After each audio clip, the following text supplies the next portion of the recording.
Hey guys, welcome to ScareTheater, and today, instead of doing a Creepypasta Thoughts video, I figured I'm actually going to be reading a Creepypasta that I wrote recently, and then you guys can tell me what you thought of my story and how I can improve for the future, and all that kind of stuff.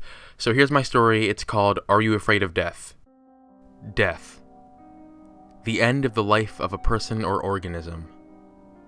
Death is unique, in that everyone perceives it differently. Some of us see death as something that is beautiful, something that should be cherished. Some of us, however, are afraid to die. The state of no longer existing is incomprehensible and terrifying. Maybe this is why religion was created, to give sufferers of thanatophobia hope that they can live on even after they die. Are you afraid of death? Harry was. Harry was raised in a Christian family, and although he still had faith in his religion, he had doubts from time to time. Seeing all the chaos going on in the world made him question the righteousness and existence of God. The little girl in the news last night that was kidnapped, raped, and murdered. How could such a God allow that to happen? Was that little girl now rejoicing in heaven, or has she simply vanished from existence? These were the types of thoughts that crossed his mind almost daily. Then, he found his answer. One day, while walking home from school, Harry was waiting to cross the street. When the little symbol of the pedestrian lit up on the traffic light, he began walking. As he was nearly midway across the street, a reckless driver sped through the red light and made a beeline straight towards Harry.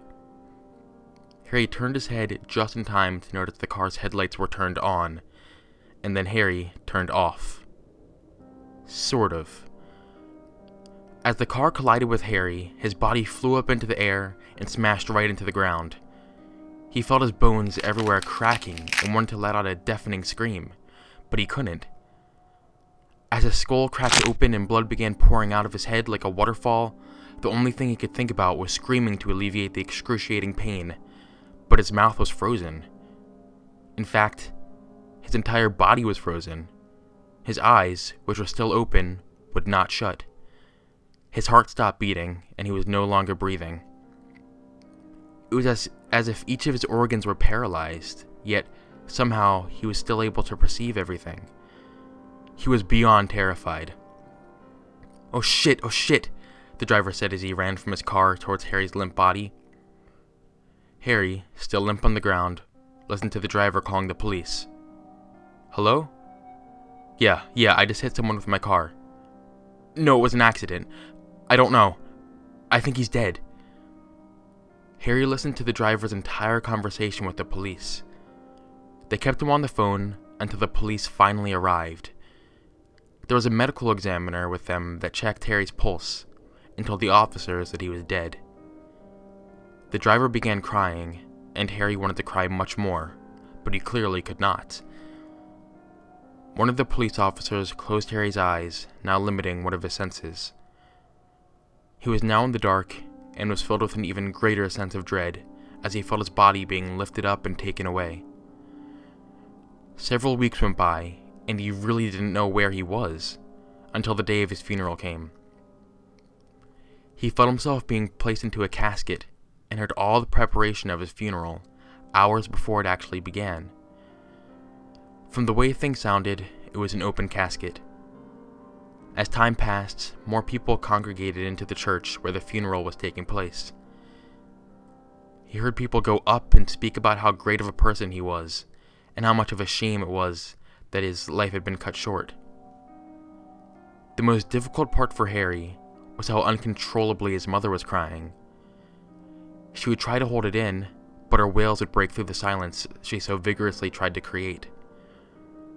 When she came up to look into the casket, she completely lost it as she broke into tears.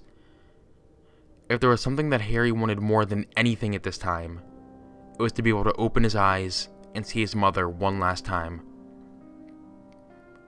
The funeral ended, and Harry heard his casket shut. He felt himself being carried to his burial plot, and being lowered into the ground. He had definitely experienced a lot of terrifying things in his life, but nothing could compare to this. Being buried alive, well, dead actually, was making him agonizingly claustrophobic. There was no relief from his anguish, yet the years passed anyways. As time went on, things only got more difficult. He had no way of telling what time it was, whether anyone was walking above him, or really anything at all for that matter. He just felt bitterly cold. It wasn't long before bugs were able to make their way into the casket as well. The bugs hardly even bothered him as they crawled up and down his body into what was left of his decaying skin. He sometimes tried to escape reality by thinking of past events in his life, but the state he was in proved inescapable, even temporarily. Harry was truly doomed to a terrible fate for eternity. He had lost all faith. Trust me, death is not the end, but you will wish it was.